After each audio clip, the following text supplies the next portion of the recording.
Olá pessoal, tudo bom? Vamos assistir mais uma aula de Química. E no final do vídeo, não esqueça de dar o seu like. Abraços!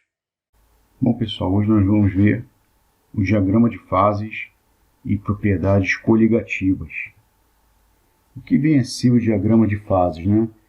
Ele vai ser o diagrama que indica a mudança de estado físico das substâncias. Só que nesse caso nós vamos trabalhar com a pressão e com a temperatura. O diagrama de fases ele vai ter mais ou menos esse formato aqui. Tá? Ele pode ser um pouco mais inclinado, um pouco mais reto, dependendo de alguns pontos, mas sempre nesse formato aqui, sempre dividido em três partes. E aqui nós temos a primeira parte, a parte próxima da pressão no estado sólido, essa segunda parte no estado líquido e a terceira parte no estado gasoso, o estado de vapor aí, especificamente. Só para lembrar, a passagem do estado sólido para o estado líquido é chamada fusão e do líquido para o sólido é a solidificação. Então, ou seja, nesse trecho aqui do gráfico, nessa curva aqui, é que vai ocorrer as mudanças, fusão ou solidificação. Já no trecho que envolve essa curva do gráfico, vai ocorrer a vaporização, que é do líquido para o gasoso, ou a liquefação, que é do gasoso para o líquido. E, por último, a passagem do sólido para o gasoso, sem passar pelo estado líquido, que é a sublimação ou a ressublimação. Então, são as mudanças de estados físicos que acontecem no diagrama de fases. Lembrando que o diagrama de fase é pressão sobre temperatura, eixo de pressão, eixo de temperatura, né? É diferente da mudança de estado físico, quando nós temos somente a temperatura e o tempo, né? Então, o diagrama de fase ele envolve um pouco mais de detalhes aí. Nós temos alguns pontos em comum. O primeiro ponto é esse ponto central, que é a união das três curvas aí. Esse ponto central, né, ele vai ter uma pressão determinada e também uma temperatura determinada, tá? Chamado de P' e T'. Em que esse ponto central ele é chamado de ponto triplo. O ponto triplo de um diagrama de fase ele indica a coexistência dos três estados físicos ao mesmo tempo, né? A coexistência dos três juntos. Então, estado sólido, estado líquido, estado gasoso. Então, é como se tivesse um vidrinho, vamos dizer assim, né? Uma garrafa, vamos botar assim, e dentro dessa garrafa tivéssemos uma pedra de gelo, um pouquinho d'água e vapor d'água. Ou seja, os três estados físicos, tudo ao mesmo tempo, no mesmo ambiente. Um outro ponto também a ser observado nesse gráfico é essa parte aqui de cima, esse pontinho que fica aqui em cima. Ele é chamado de ponto crítico. E o ponto crítico, na verdade, ele limita a transição do líquido para o vapor, ou do vapor para o líquido. Então, qualquer outro valor acima de pressões ou temperaturas acima do ponto crítico vai determinar a mudança do estado físico da substância, só que agora definindo a substância como um gás e não mais na forma de vapor. O gás tem propriedades diferentes de vapor. O vapor, o que acontece? Ele tem facilidade de passar do estado de vapor para o estado líquido. Já o gás não. O gás, para ele passar do estado gasoso para o estado líquido, ele tem que entrar com fatores de pressão e temperatura atuando ao mesmo tempo. Então, é muito mais difícil converter um gás a líquido do que um vapor em líquido. Então, o ponto crítico ele relata, no caso, ele delimita, né, essa presença de transição, né, do líquido para o vapor e depois disso a formação propriamente do gás, da substância. Então, vamos a um exemplo aí. Essa questão foi de 2007 do FRJ. Fiz uma modificação nela para ter dentro do que a gente está querendo estudar. Então diz que o fluoreto de urânio, que é gasoso, produzido na etapa de fluoração, é condensado para armazenamento e posterior enriquecimento. O diagrama esquemático de equilíbrio de fases do fluoreto de urânio é apresentado a seguir. Como falei, a parte sólida, líquida e gasosa. Na letra A, presente a temperatura de ebulição do fluoreto de urânio a 10 atm. Então, a pressão da atmosfera e a temperatura em graus Celsius. Então, é bem simples. Deixa eu ver a pressão de 10 atmosferas, está aqui. E como ele quer a ebulição é a passagem do estado líquido para o estado gasoso, do estado de vapor. Então, vai bater aqui na linha de 10, ele vai bater no gráfico e vai rebater na temperatura em questão, que no caso é a temperatura de 140 graus Celsius. Então, para 10 atm, a ebulição ocorre a 140 graus Celsius. Na letra B, indica a temperatura e a pressão em que as três fases, líquida, sólida e gasosa, estejam simultaneamente em equilíbrio. Então, o que significa isso? Na verdade, aqui é o ponto triplo. A gente quer o equilíbrio das três fases aí. Então, o ponto triplo está aqui. Ele vai ter mais ou menos essa temperatura e mais ou menos aqui essa pressão. Então, a gente pode dizer que a pressão ela não chega nem à metade aqui do quadrante. Então, vou chamar aqui a pressão de aproximadamente 2,5 atmosferas. E a temperatura também ela não está na metade, está muito mais próximo de 60. Então, vou dizer também que está aproximadamente em torno de 65 graus Celsius.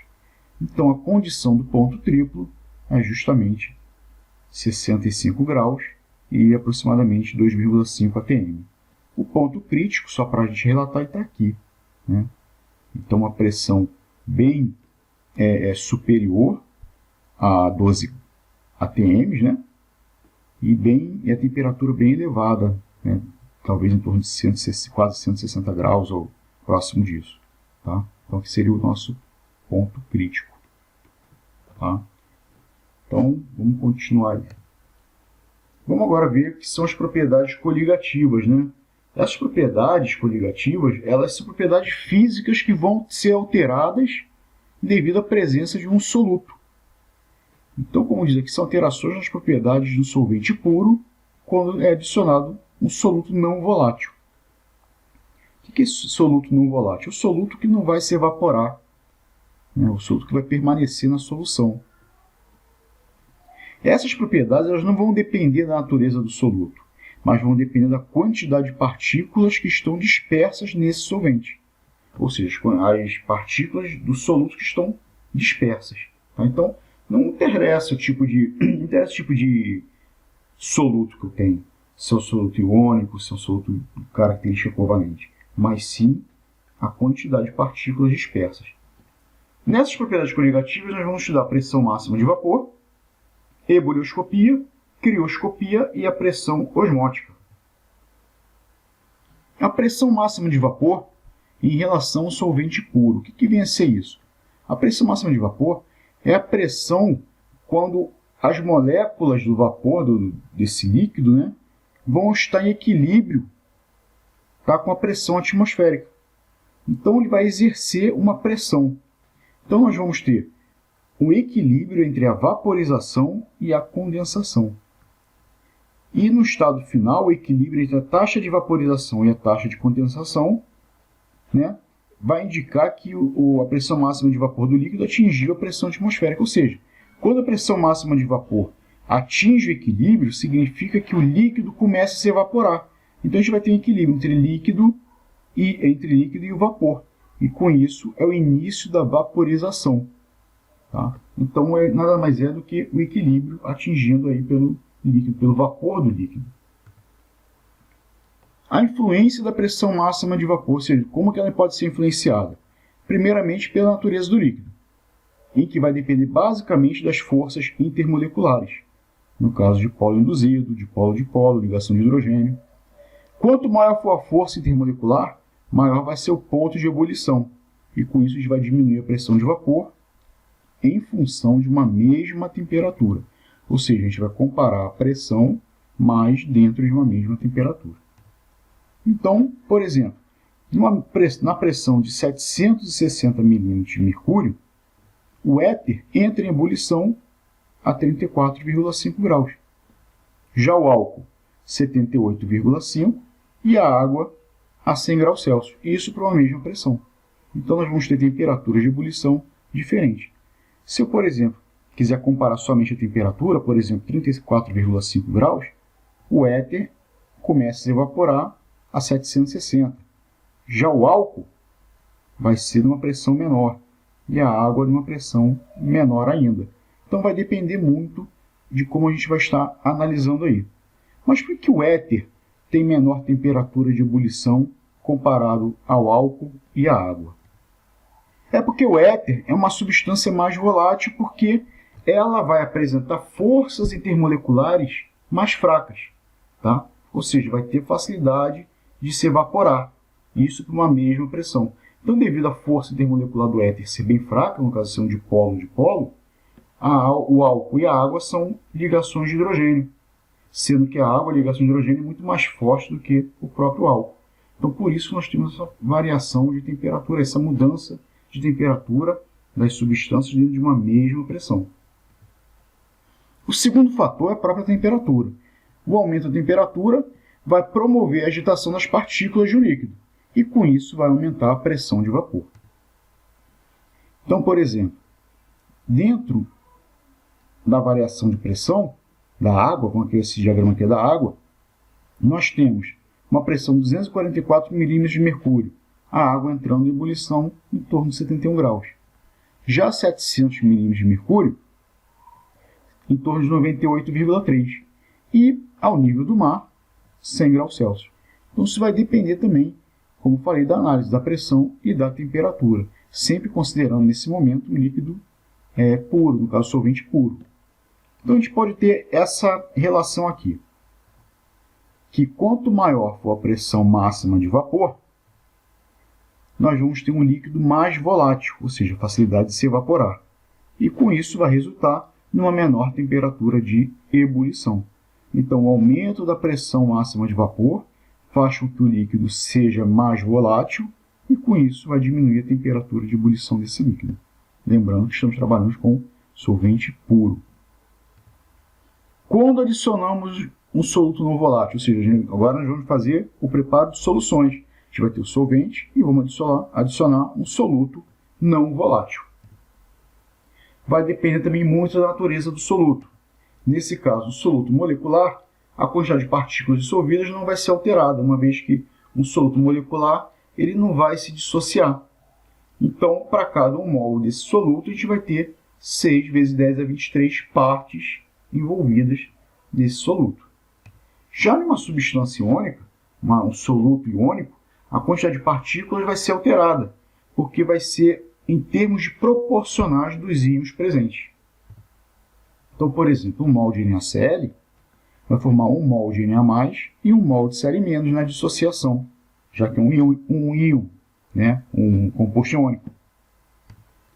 Então, se temos no início 6 vezes 10 a 23 partículas de NaCl, como é proporcional de 1 para 1 para 1, então teremos 6 vezes 10 a 23 partículas de Na+, e 6 vezes 10 a 23 partículas de Cl-, no caso íons Cl- e íons Na+. Totalizando 12 vezes 10 a 23 partes dissolvidas. Que 12 é esse?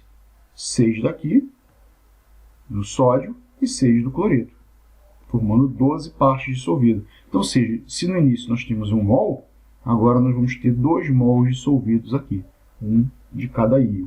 É diferente do composto molecular, que ele é direto, ou seja, ele é proporcional da parte inicial. Ou seja, não tem essa separação de íons aí. A tonoscopia, que é o primeiro estudo da propriedade coligativa, ela vai indicar a diminuição da pressão máxima de vapor de um solvente pela adição de um soluto não volátil. Então, a gente vai adicionar um soluto não volátil e, com isso, vai diminuir a pressão máxima de vapor. Então, por exemplo, nós temos duas curvas, A e B, sendo que A é do solvente puro e B é da solução. Então, significa que, para uma mesma temperatura, a pressão máxima de vapor de A ela é maior do que a pressão máxima de vapor de B. Ou seja, o B ele tem a solução, ele adicionou o líquido não volátil Quando adiciona um líquido não volátil, a pressão máxima de vapor tende a diminuir. Isso numa mesma temperatura. Se a gente for analisar em termos de pressão, eu vou ter uma temperatura de ebulição do líquido A aqui, do solvente puro, já do B vai ter mais à frente. Ou seja, eu vou aumentar essa temperatura de ebulição, se for comparar com uma mesma pressão, no caso aqui o PA comparando. Então eu vou ter uma temperatura maior de ebulição, devido à adição de um soluto não volátil. Então, por exemplo, a água com sal vai possuir uma pressão máxima de vapor menor do que a água pura. Isso considerando a mesma temperatura. Ebulioscopia vai ser o aumento da temperatura de ebulição de um líquido a partir da adição de soluto não volátil. Foi o exemplo aqui anterior. Então, o que aconteceu aqui? Dentro da mesma pressão, o soluto não volátil, que foi adicionado, aumentou a temperatura. A temperatura dele puro, a temperatura já da solução. Então, a ebulioscopia vai ser o aumento da temperatura de ebulição do líquido com a adição de soluto não volátil. A crioscopia vai ser a diminuição da temperatura de congelamento de um líquido, quando é adicionado um soluto não volátil. Então, o que vai acontecer na ebulioscopia? A temperatura de ebulição ela vai aumentar. Então, se o líquido puro ele ferve, vamos supor que seja água, ferve a 100 graus Celsius, já com soluto não volátil vai ferver a uma temperatura superior a 100 graus Celsius. O mesmo é a crioscopia, ele vai se congelar em temperaturas inferiores. Então, por exemplo, se a água se congela a 0 grau, ela vai passar a congelar a uma temperatura inferior a 0 grau, ou seja, uma temperatura negativa.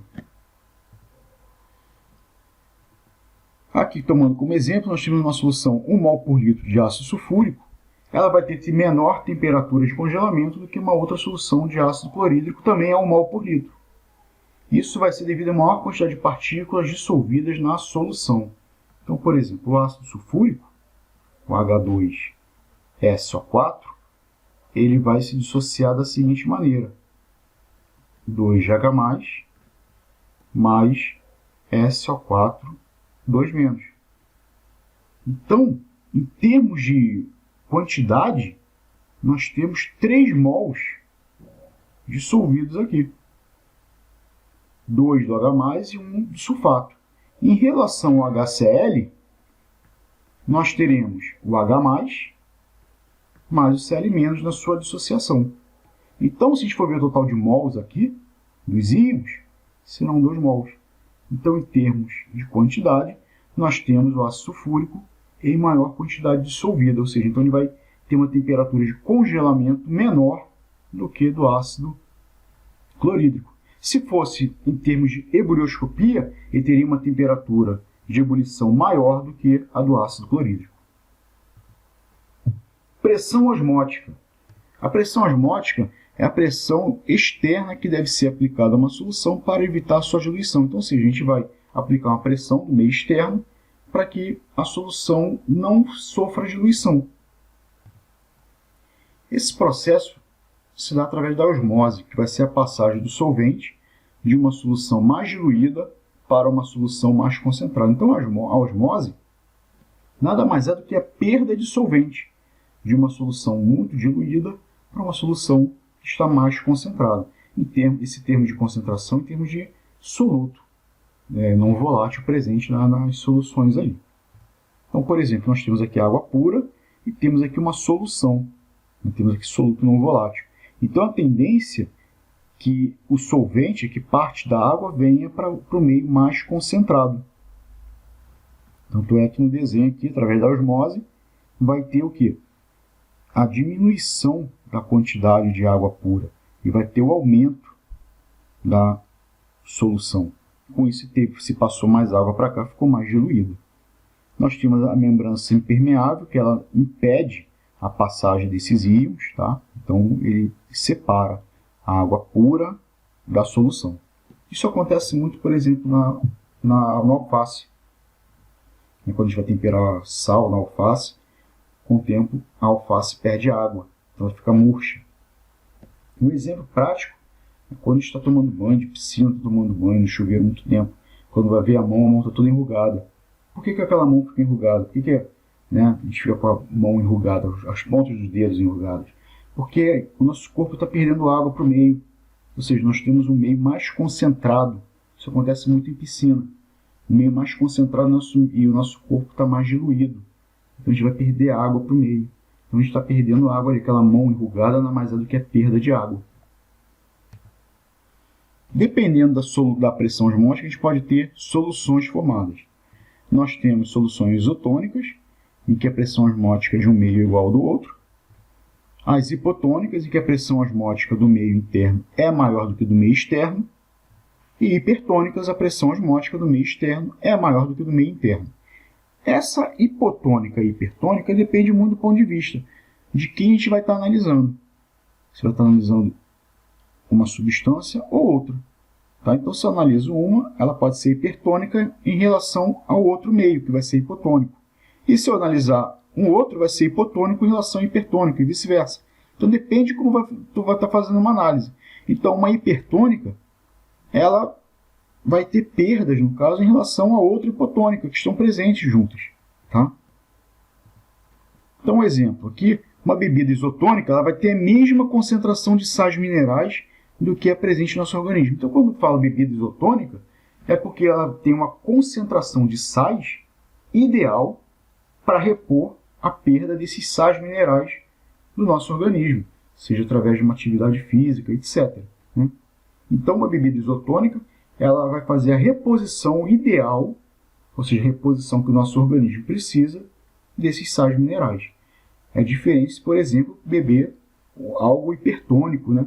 Eu posso estar fazendo com que o meu organismo ele perca mais líquido.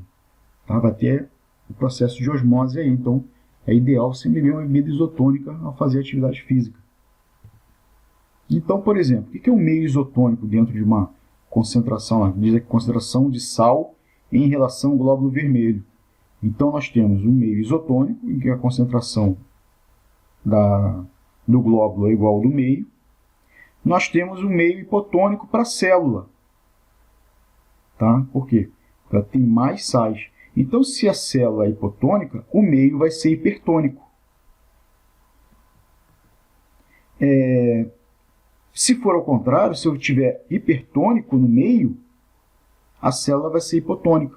Então, como eu falei, depende do ponto de vista de quem eu vou estar analisando, para saber quem é hipertônico e quem é hipotônico. Um depende do outro, um está sempre juntinho do outro. Determinação da pressão osmótica, que é esse π. Então, a pressão osmótica vai ser igual à concentração em mol por litro, vezes R, que é a constante universal dos gases perfeitos, vezes a temperatura em Kelvin.